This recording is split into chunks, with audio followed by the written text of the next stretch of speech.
হরে কৃষ্ণ, মহাপ্রসাদ কি যায়। তো সুপ্রিয় গৌর ভক্তবৃন্দ, আজ আমাদের গৃহে মধ্যাহ্নকালীন সময় ভগবানের ভোগ রন্ধন করা হচ্ছে। এখানে লাউ শুক্তো, মোচা ঘন্ট, তারপরে এখানে বাঁধাকপির বড়া দিয়ে বাঁধাকপির কোপ্তার রেসিপি করা হয়েছে। তারপরে ভগবানকে ভোগ নিবেদন করা হয়েছে। তো আপনারা সকলে আমাদের সাথেই থাকুন এবং প্রথম থেকে এই ভিডিও রেসিপিগুলো আপনাদের মাঝে শেয়ার করার চেষ্টা করছি। তো প্রথমে এখানে বাঁধাকপির বড়া করা হবে। তো এখানে হলুদ, লবণ বা ধনিয়া গুঁড়া, জিরা গুঁড়া, মরিচের গুঁড়া, বেসন সব কিছু দিয়ে সুন্দরভাবে বাঁধাকপির মিশ্রণটাকে সুন্দরভাবে বড়া করার জন্য প্রস্তুত করা হচ্ছে। কিছুটা কাঁচা লঙ্কা দেওয়া হয়েছে, হিং দেওয়া হয়েছে। তারপরে সুন্দরভাবে সমস্ত উপকরণগুলো বাঁধাকপির সাথে হালকা একটু জল দিয়ে আপনারা সুন্দরভাবে মিশ্রণ করে নেবেন। তো তারপরে দেখতে পাচ্ছেন এখানে এই যে মিশ্রণটাকে হাতে করে গোল করে করে চেপে চেপে তারপরে একটা সাইডে চ্যাপটা করে রাখা হচ্ছে। তো এইভাবেই শেপ দিয়ে এগুলো ভাজা হবে। তো কড়াইতে তেল গরম হয়ে গেছে এবং এই বড়াটা ভাজবেন আপনারা মিডিয়াম আছে, অল্প করে তাপ দিবেন। যেহেতু গ্যাসের চুলা আছে, আমরা একই তাপে একই আছে সুন্দরভাবে বড়াগুলো ভেজে নিতে পারবো। তো সুন্দরভাবে বড়াগুলো একটু বেশি তেল দিয়ে ভেজে নিতে হবে, অল্প অল্প তাপে, যাতে বড়াগুলো পুড়ে না যায়।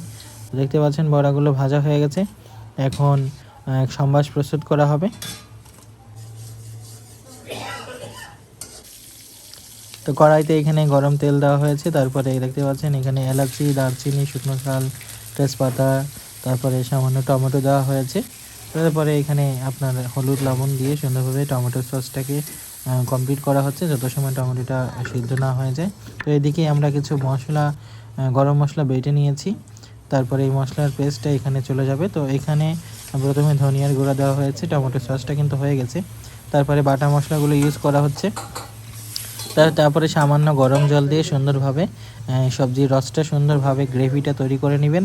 তো তারপরে রসাটা হয়ে গেছে। এখন রসাটা নামানোর আগে আমরা 2 মিনিট আগে ভেজে রাখা বাঁধাকপির বড়াগুলো সুন্দরভাবে এখানে সবজির মধ্যে দিয়ে নামানো হয়েছে। তারপরে এখানে দেখতে পাচ্ছেন একটু ধনিয়া পাতা দিয়ে সুন্দরভাবে সবজিটা কমপ্লিট করে ভগবানের ভোগ নিবেদন করা হবে। তো তারপরে এখানে চাল কুমড়ো বা এখানে লাউ এখানে শুক্তো করা হবে বা ভাজি করা হবে। তো লাউটা সম্বাসটা হয়েছে আদা, কাঁচামরিচ, জিরা দিয়ে। তারপরে এখানে হলুদ, লবণ দিয়ে সুন্দরভাবে লাউটা ঢেকে দিলেই কিন্তু 4-5 মিনিটের মধ্যেই আমাদের লাউ শুক্তোটা হয়ে যাবে। তো শুক্তোটা হয়ে গেছে। এখন কিছু ধনেপাতা দিয়ে সুন্দরভাবে নেড়েচেড়ে লাউ শুক্তোটা নামানো হয়েছে, লাউ ভাজি। তো তারপরে আবার নতুন করে আবার কড়াইতে এখানে তেল দিয়ে এই যে মোচা দেখতে পাচ্ছেন, মোচাটা একটু সিদ্ধ করে নেওয়া হয়েছে।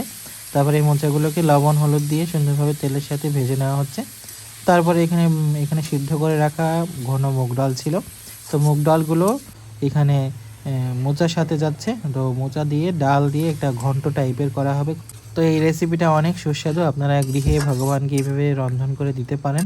তো এখানে আমাদের 5 মিনিট ঢেকে দিলেই আমাদের মুগ ডালের মোচা ঘন্ট হয়ে যাবে। তো হয়ে গেছে আমাদের মুগ ডালের মোচা ঘন্ট। এখন আমরা নামিয়ে নিব।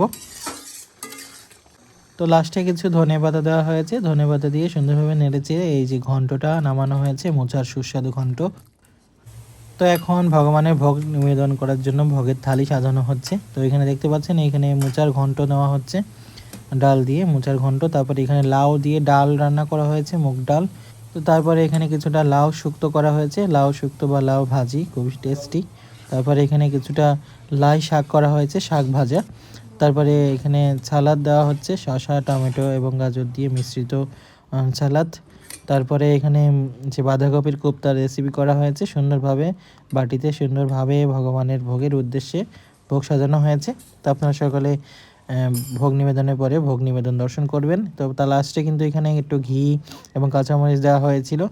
তো তারপরে ভোগ নিবেদন করা হয়ে গেছে। এখন আপনাদের মাঝে সেই ভোগ নিবেদনের পরে প্রসাদ দর্শন করাচ্ছি। আপনারা সকলে প্রসাদ দর্শন করুন। হরে কৃষ্ণ, মহাপ্রসাদ কি জয়।